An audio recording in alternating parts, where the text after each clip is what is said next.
Okay, so it's a bit later in the day. It's actually around 3 p.m. I want to do a bit of an update video. Getting more stuff off my chest. I know I'm losing subscribers probably because I'm sitting there saying, "Oh, look, NoFap doesn't make your life perfect, and look at all the crap I'm going through, and this sucks. I'm so depressed, and I'm so sad and lonely, and got all this heartache, and etc. etc." And that's all fine and well. People typically only tune into stuff they see or want to hear all this sort of positive vibes, bro. But it's just part of life. There are times like these. I'll be honest with you. Through most of my days, I have low level depression.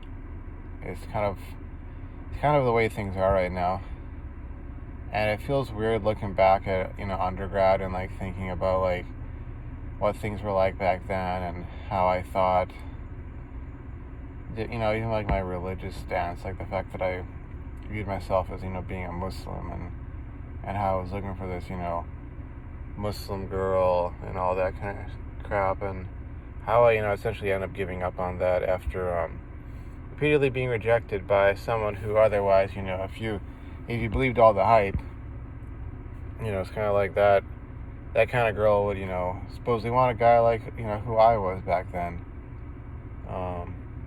Not going for someone who's the polar opposite, And, and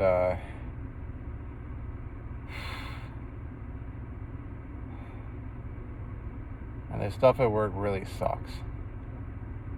Because you see, it's sort of I had to go to my boss, HR and all that to deal with this kind of stuff. And not only should this stuff just not be happening at work, but it's sort of like this stuff is following me through life, everywhere I go. And yet again, I'm seeing that somehow this other guy, obese, effeminate guy, never really accomplished anything in his life, who isn't going for anything greater, that he can get the girl.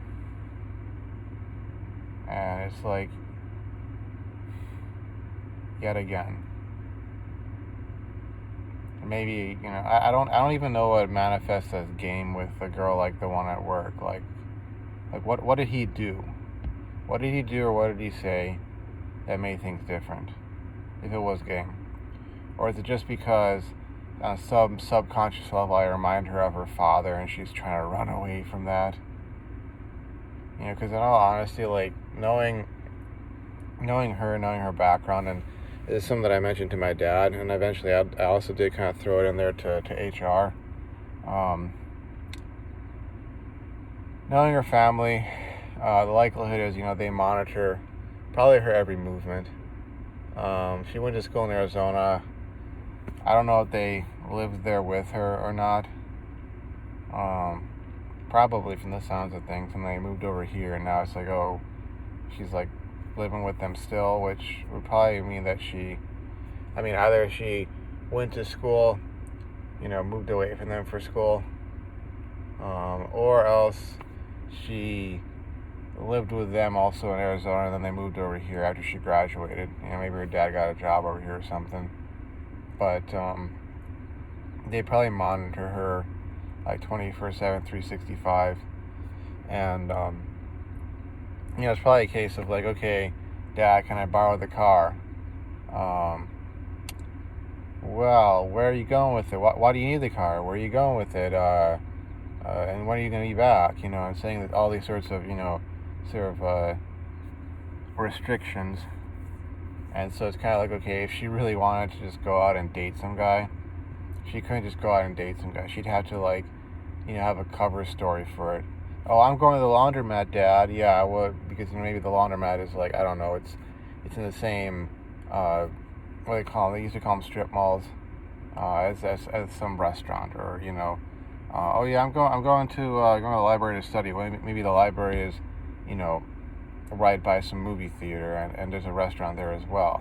Something like that. She'd have to have some cover story for it, and I'm sure for the most part, in all honesty, doing something like that, even without COVID, would probably be so taxing or difficult. She'd have to be constantly coming out with new cover stories that for her, it's kind of like work is her only place she can go where she's away from her parents, prying eyes and controls and that sort of thing. And she goes to work, and it's kind of like, okay, like, are you here to work, or are you here to try to find a boyfriend?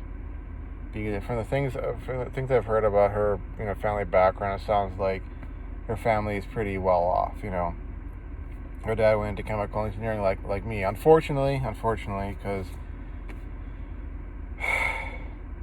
when girls are young and attractive, when they're actually hot, when you actually want them, they don't want you if you at all remind them of their family. And just so it happens, I remind her of her father from the sounds of things. But it does sound like her family is really loaded with the cash. And so it's like she doesn't have to work. Like, she could, technically speaking, quit this job and be doing all right, and who knows, it might even be better for her. She says, I actually want to be a software engineer. I don't know why you go into a biology program if we're thinking about that, unless you thought you were going to become a doctor and you didn't get good enough grades, or I don't know what the hell. But it's kind of like she comes to work, parents aren't there to monitor her, and she can go and dick around and figure out which guy she actually wants from the team. And it's just like, to her, from her angle, oh, it's no big deal. They just had to deal with it. Like, I can get what I want. There shouldn't be any consequences. Nothing I'm saying or doing is a big thing. It's like, etc., etc. But she'll do that kind of stuff at work, and it sucks that I have to deal with this kind of crap, because it's like I'm having to go through all this emotional turmoil right now, and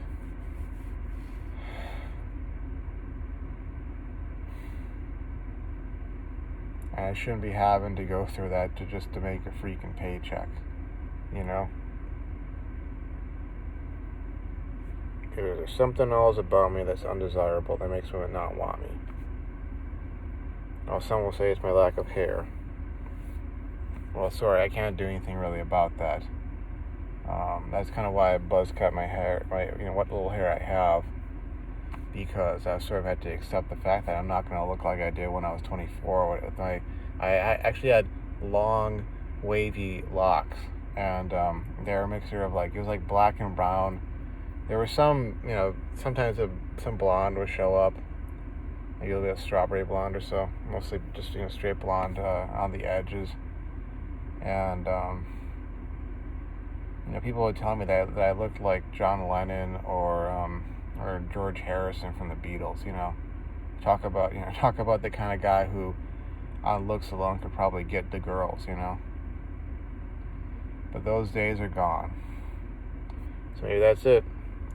Maybe it's my demeanor.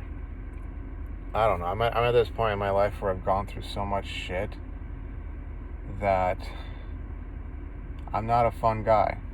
I'm not likable. I'm not probably fun to be around. I'm the kind of guy who a girl toys with to get a reaction on so she can feel validated. She'll never date me. She'll never sleep with me. She'll never marry me. But she sure as hell will play with me. And so much of that is what sucks. Because I could kind of go through my life never being messed with by a woman ever again. And I could be okay with that. Even if that meant that, the most I could have gotten was being messed with, and I'm not even getting that, I'm getting nothing. I could be okay with that.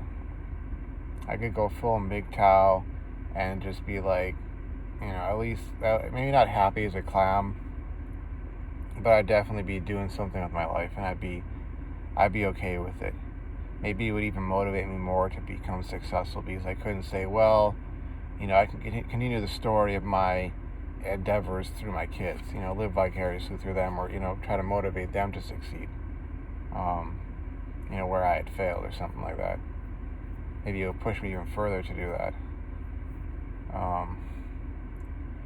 But when you get given this impression that you got this girl who's, I mean, to me, honestly, like she's way the heck better looking than even the one-eyed girl from college. I mean that in all seriousness, way better looking.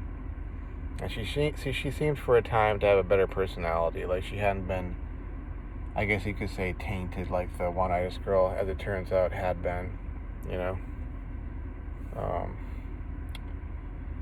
But I was wrong in that. I thought she liked me. She didn't. She liked the other guy. And maybe that's so much of it. This is where like the nihilism, the black pill kind of comes from. It's sort of like, what did you say? What did you do? Did you blah blah blah? No, actually, I did all the things that I was supposed to do or told to do or whatever. And it didn't matter, because she wants a guy who looks like that guy, She wants to play around and have some of that fun before she's forced to settle down with some guy.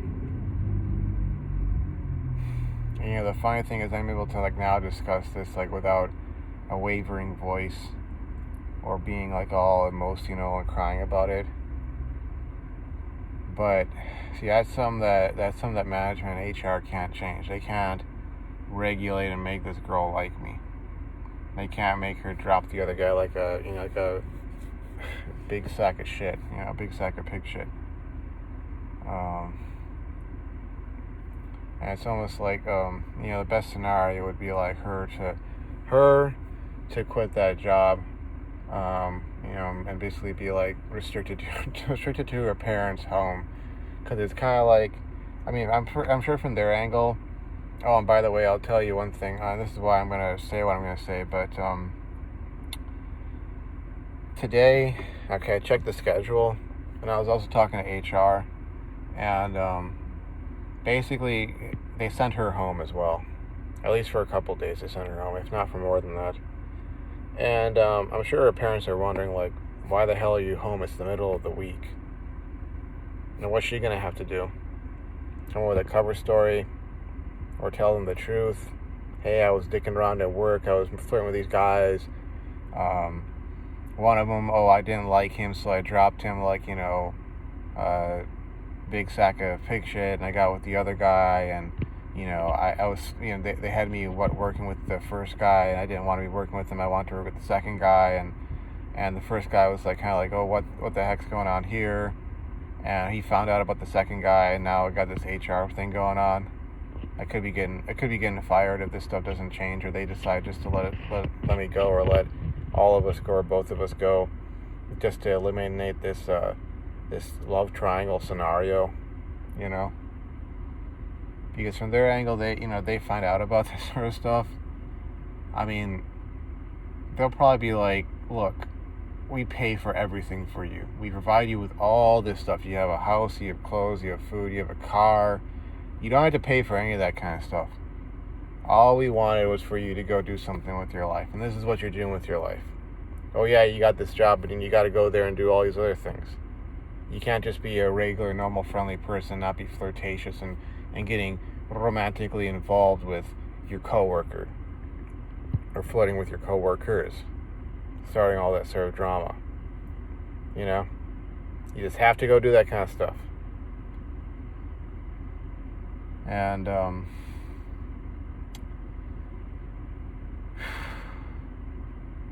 when I heard about that, and I first checked the schedule, and I saw that she'd been removed from all the builds. Actually, I don't see her on any of them.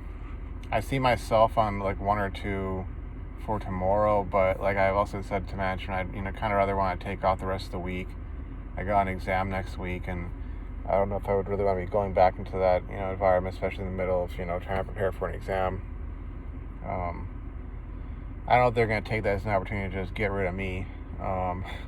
It'd be kind of sketch for them to do that, because I'm the whistleblower. I'm the one who went to them. And it's kind of okay, if I go to them for help with this, and then they come back and say, oh no, we're getting rid of you, you're the problem. And of course, they're trying to take some of my words and make it look like I'm some violent, crazy person. But I also did clarify to HR that what I meant with a lot of stuff was I was concerned that if I had kept this to myself and not said anything and it had boiled over, that it might have led to something further, that it would have caused things to escalate, as opposed to getting HR involved, getting management involved. Because I think like bringing this to their attention and having people get sent home.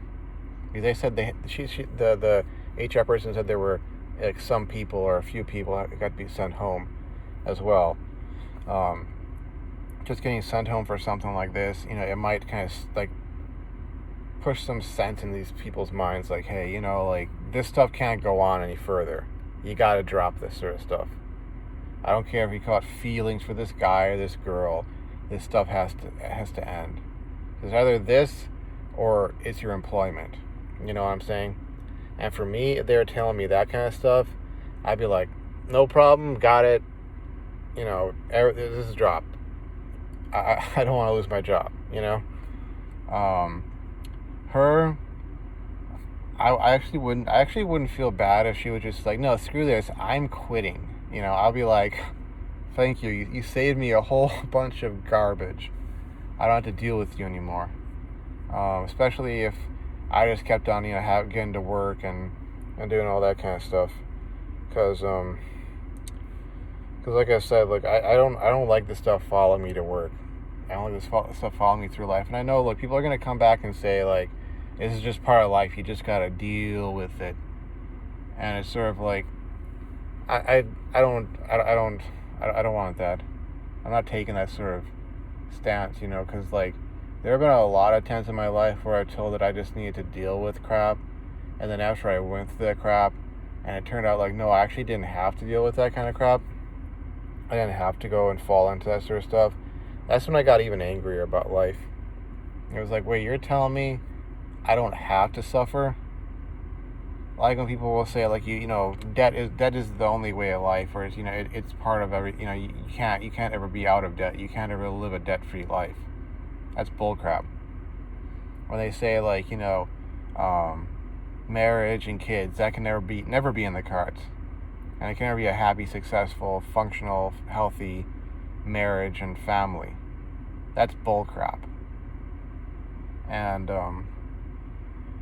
there are so many things I now see nowadays that it's like it's indicative of how dysfunctional our society, and I say our society, I'm referring to the one that I live in, how dysfunctional it's gotten. Just the fact that, it's kind of like you look for symptoms of a disease, and it's sort of like societally, when you have people on the extremes in multiple camps, you say both camps or all camps, rising to the fore and becoming that much more strident and, overarching. You can see it.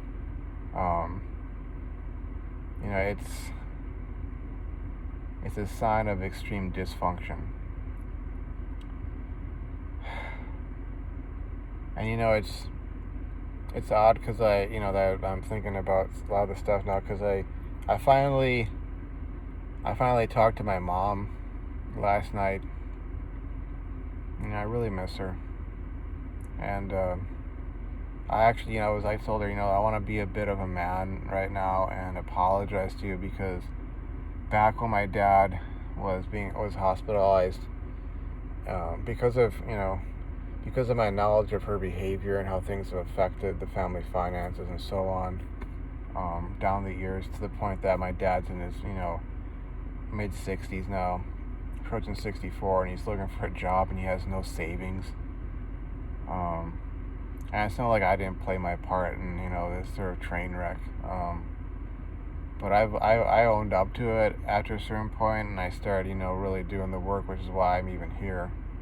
But like my mom and my sister, the effects of their life decisions, I had gotten really angry at my mom, and I had been basically yelling at her about a bunch of stuff. In particular, basically like looking at it in terms of like my dad being hospitalized. In that particular case, that particular example, looking at that end result, and having foreseen this coming, and thinking a lot about like grandpa, and how my grandpa, I say grandpa just, like that, but it's, my grandpa, my mother's father, who my mom honestly misses a lot.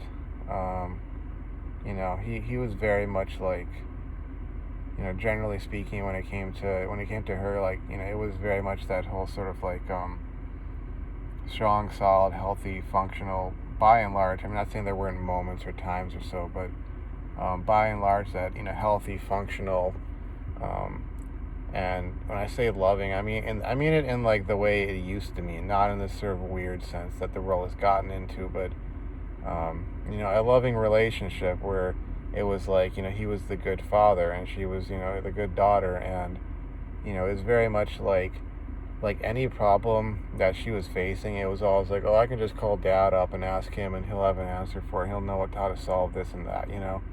I mean, even though my grandpa didn't go to college, he was very much a smart guy. He was an aviation ordnanceman during World War II in the United States Navy, and he got advanced all the way up to, I think it was like the equivalent of, was it a petty officer third class or petty officer first class? Like he was, I kind of wish that, and he had his reasons for leaving after the end of the war. Like the war was over, and I'm sure he'd probably seen a lot of heavy fighting and his share of trauma. And it's kind of like, okay, I've had my fair share of excitement that could last me 1,000 lifetimes. I'm done with this. I did my duty, and I'm gonna go on with the rest of my life. But it sounds like he was very much like on that path to become like a chief petty officer, or even possibly getting advanced, to like being commissioned, advanced to officer grade. But he was like a very smart guy when it came to a lot of like mechanical stuff and fixing this and fixing that. And I think that's where he connected with my dad. My dad, after they had first met, when my parents were, just dating, it was very much like they could connect on that, because there's stories about like my dad taking apart an entire carburetor, which, I think nowadays they don't use carburetors now. It's like is it a fuel injector? I'm trying to remember, but this is back way. I think they stopped using carburetors in the 80s or the 90s. But my dad like took apart an entire one, found the piece that was faulty, and then replaced that and put it all back together. And I don't think he even had like he didn't actually have the instruction manual. Like he literally did that because they'd kind of covered in like used oil, and it was just all blacked out, so you couldn't like read the instructions and see that. So he took it out piece by piece and laid it out, and found the bad part and then replaced that and put it all back together. My grandpa was really impressed with that.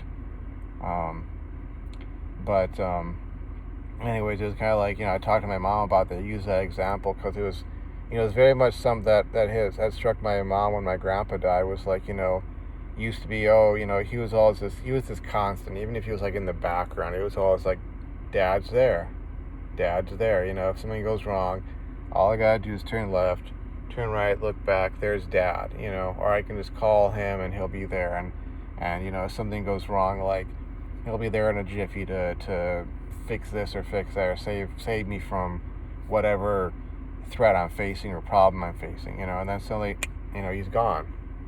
And I said that I saw a lot of that in what happened with my dad, this last, like, I guess it was about a month ago. My mind is so like frayed right now. But I was talking with my mom and talking with my dad, and it's like they've been married for, I think it's coming up on, coming up on 39 years, almost 4 decades. And as much as they've had problems and arguments and fights and conflicts and all that stuff, like, they're very much in love. And my dad even said that my dad he had dealt with a lot of this same stuff that I'm dealing with, and it's kind of like my mom was the one woman who came through for him and like stopped him from going insane. Like, she brought sanity into his life, and it's kind of like, I'm sorry, but it's kind of like, I want that sort of thing. I want this kind of crap to end. I don't want to be toyed with by some girl who I've fallen for, and be jerked around, see her going on with some other guy, and be driven insane by it. Because this is really affecting me. Like, I want a girl who looks like this girl, but isn't like her in terms of, like, her mindset and her mentality, you know? Who actually cares about how other people feel. Who actually has some sort of empathy, or even feeling that at least some goddamn sympathy, you know? Like, okay, like, being able to see how your actions affect other people, not being so freaking self-absorbed. And it's not like my mom, being a woman, hasn't been self-absorbed at times, but she has those moments. Maybe it's a maturity thing. She has those moments where she kind of, like, is able to sort of look at things from the outside and go, like, wow, my actions right there really, really hurt that person, or really mess things up, or so on. Like, be like, I'm sorry, I have, and admitting that she has a lot of self-loathing because of her, her deeds or her actions, and I don't see that in this girl, and it sucks. Because, I don't know, I honestly, like, think a lot of times that I would make a great boyfriend or a great husband, but it really doesn't matter. I mean, I thought I was a great boyfriend or a great husband to my ex-girlfriend, but, nothing was ever good enough with her. Nothing was ever enough.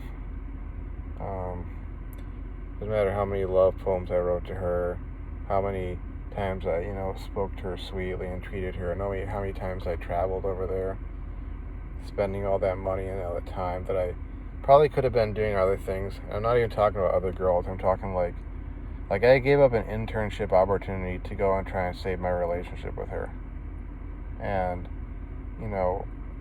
look, Rollo Tomassi can lay this out point of fact, really factually, matter of factly, but it doesn't change the fact of how much it hurts.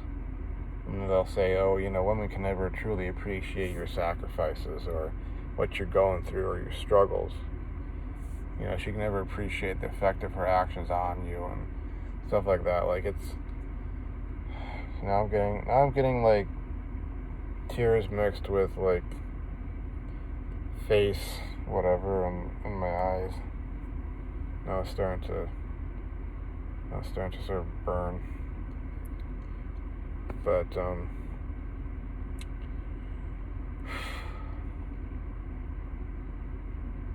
I think what hurts most about this is it's sort of like, you've ever heard of the ancient Greek myth of Tantalus? A lot of the reason I got so much into Greek mythology is kind of like I found out about my Greek ancestry, but you hear that story about Tantalus, and technically speaking, like, he did deserve his punishment. He killed some, I think it was some king's, it was like a king's son, and then, like, cooked him into the pie or the food he was serving to the king. And of course the king finds out, this is my son you killed, and you just fed him to me. And because this is something that you can find across multiple cultures, but definitely ancient Greek culture and even like up to date modern Greek culture is very much this sort of like, if you have a guest over, it's like guest right, like you treat them like, they're a gift from the gods, the friends and guests, they're gifts from the gods. And there's all these stories in the mythology of my ancestors where it's like, where it's like you hear about, like, oh, that there was some visitor at some guy's house and it turned out to be, Zeus, or it turned out to be Ares, or it turned out to be Hermes or whoever,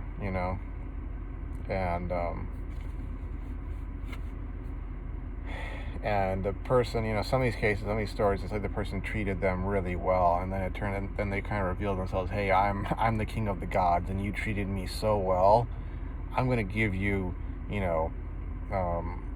I'm gonna make you a king of men. You see that bit of rock over there? Yeah, that's yours, and all the lands that it touches, off to the horizon, that's yours as well. And you know what? I'll snap my fingers right now, and bam, you see that? Oh yeah, now you have a palace over there, and walls and all this sort of stuff, and now you're the king of this land, and I bless you such that your progeny will, be fruitful and multiply, and they'll rule this land for, 1,000 generations at least, and if you keep your pact with me, you know, and honor this, right of the guest, you know, I'll give you even more than that. I'll give you even more wealth, and I'll make it even 10,000 generations. That your progeny will rule this land. You have stories like that. Then of course you have the other ones where the caretaker, the person who's like the host treats the guests like trash, perhaps even tries to injure them or kill them or so. And it turns out that, oh, it's this god, and you angered him because you tried to do all this horrible stuff to him, and then the host gets sent into Hades and has this horrible punishment meted out to them because of their deeds. And I bring this up because the story of Tantalus, just like the image of him being chained up, and just like seeing all this water in front of him that he really wants to drink, but he can't reach because he's tied up with chains down in Hades. And, it's kind of like all this water around, but you can't drink it. And it's kind of like that feeling now of seeing this girl and like her with that guy. And it's sort of like this feeling of like, that could have been me. I wish that was me with her, but I'll never have that. And it's sort of like if life would stop throwing this stuff at me, I would just be accepting of it. I'd be accepting of it, and I'd be okay with it. Not happy with it, I'd accept it. I'd be accepting of it, that I'm not going to have any of those girls I want. They're never going to want me back, And,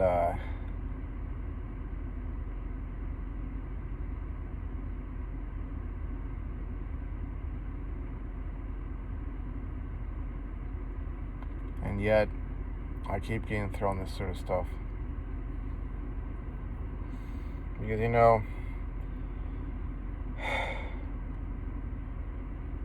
Because, I guess someone out there wants me to suffer.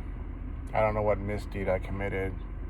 Is some god or, goddess or some sort of deity or being could show up to me and tell me what I'm doing wrong or what I did wrong, and I can make amends for it. Almost like Odysseus when he was forced, after 10 years of being at Troy fighting that war, forced to go through 10 years of wandering across the oceans and the lands of of antiquity in the Aegean Sea and further west, forced to humble himself and admit that the men need the gods, to not be so high and mighty and arrogant, and to become humble, to commit himself to humility before the divine. I mean, if it's something like that, like, please, whichever god or deity wants to reveal themselves to me and actually like tell me what I've done wrong, that I can make amends, that this sort of stuff will stop happening. I'm open to it. Just let me know. I'm right here. I'm open. Because it's like when people ask me about no-fap monk mode, I can't do that. I can't. I feel like a lot of guys who talk about that, and this is kind of reflecting back on some of my comments about nature of society and how divisive it's become. It's like these guys will try and tell themselves they don't want women. Oh, but they're not homosexual. They just don't want or need women. It's kind of like the I hate to throw this term out there, but people will say the feminists say this and that, and the radical ones are like, I need a man like a fish needs a bicycle, sort of a deal. It's kind of like the male equivalent of a man saying, I need a woman like a fish needs a bicycle, And look, it's easy to say that kind of stuff when you're 19 or 20 or 21. It really is, whether you're a guy or a gal. But if you say and act and behave like that, during those peak years of your life where you have the most opportunity to find someone, don't be surprised if you hit your 30s like me, this creepy loser me, hitting my mid-30s, and that you're alone, and that nobody wants you. You don't have what they're looking for anymore. You don't got the looks, you don't got the personality, you don't got the whatever, that they claim they want, or that they do want. And it really is indicative of the state of our society, really, because I look at myself and I think, like, I'm 34. My grandpa, he was 26. My American grandpa, he was 26 when he got married. My grandma was, I believe she was 22. Yeah, she was like 22, 23. My grandpa was 26, 27 when they got married. So if I was like my grandpa, and my dad was 25, my mom was like 26 or 27. Yeah, like they're 24, 25, 26, 27, right around that sort of, either, sort of the lower ends of the 20s or, the middle, basically. Approaching some of the upper 20s, but not that far. We're not talking 29. But if I was like my grandpa getting married at 26, by now, I would have been married for 8 years. 8 years. And from the sounds of it, relatively happily married. 8 years into whatever my career was.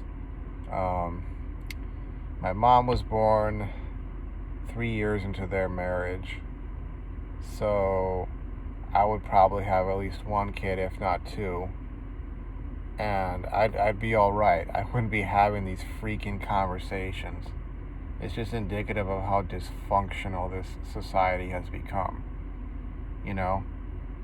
We have people being told that their careers are so much more important, or they need to go and have fun and play the field and, sleep around, date around, muck around, dick around, because, when you're, after you've had all your fun, you'll totally have that, opportunity to settle down and have all that other stuff that in the old years, ye olden times, people were told that you got to get that as early as you can and get that sort of stuff set up. But nowadays, you can put that off and put that off and put that off, And when you're this guy like me and you're wanting that and you're like, no, I know myself. I wouldn't have had such a problem with PMO all these years. I wouldn't have had all these problems, emotionally with the women I like, I'm attracted to, etc. I wouldn't be having this freaking HR investigation that I instigated at my workplace if I didn't want a woman, and yet I'm being surrounded by these women who are always telling me no, and it's for one reason or another.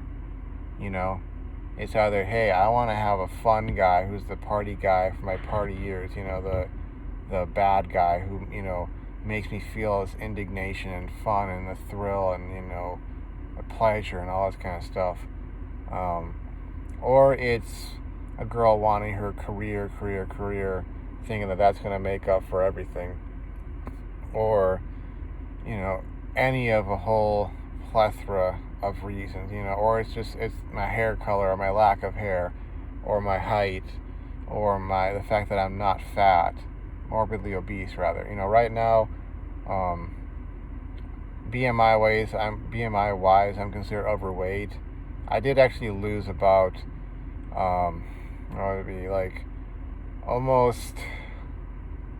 almost 3 pounds over the last 2 days, mostly because I just haven't been eating because I've been so stressed about this stuff. But, it could be that, I'm not a fat guy, or I'm not blonde haired, or, my eyes aren't blue, or I'm not this ethnicity or that ethnicity, or I don't drink like them, or whatever. They'll come up with 500 reasons, 5 million reasons why, and yet they're surprised that when the time comes for them, when they can't turn down a guy, that there are no guys to turn down. And here I am, in my mid-30s, and I'm feeling like this. I don't know where to go forward with this. I know that the immediate sense, this afternoon, this evening, probably need to be studying. I got that exam on Wednesday next week, a week from now. And a week would be enough time for me to make the kind of headway I need to make in order to, get ready for it. But it's always like, it's always this sort of question of like, at the point of doing so many things as a guy is trying to get the girls, which, whether you're conscious of it or not, you're doing what you're doing because you want to be more attractive. If all that stuff you're doing to improve yourself actually makes them reject you and not want you, then what's the point? What is the point? Somebody please explain this to me. Why?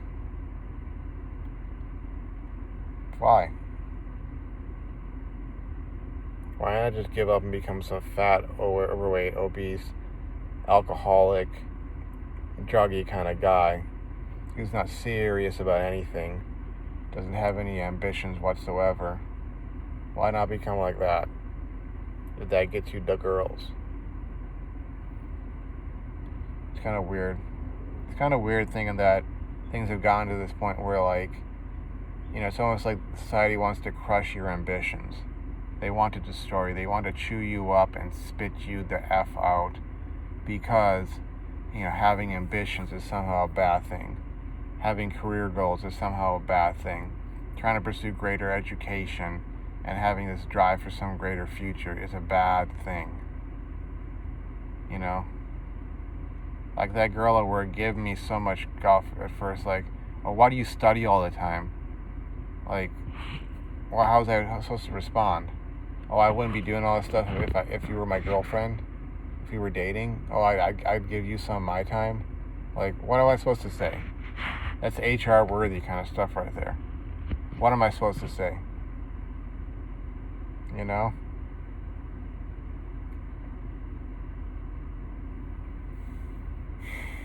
So here I sit, and here I wait, and I have not decided to turbate, okay?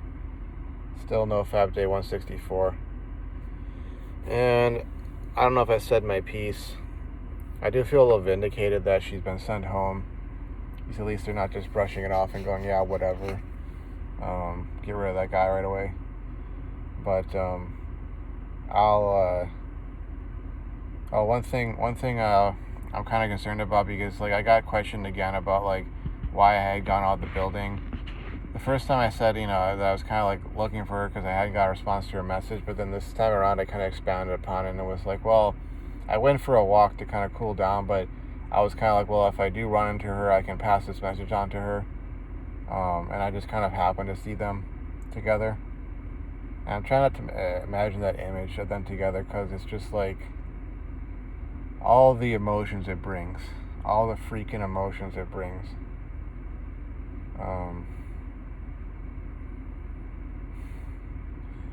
But anyways, I'm kind of trying to think about that. I'm going to try to clear my mind a bit. Maybe I'll have to go for another walk, but kind of wish I hadn't brought that up right now. Kind of wish I hadn't thought about that. But anyways, I'll see you folks around. Whoever does watch it or does subscribe or stay subscribed. But yeah, you take care, and I'll try to get my mind sorted out, in the headspace I'm in, kind of clear it out and sort it out. So, anywho, bye bye.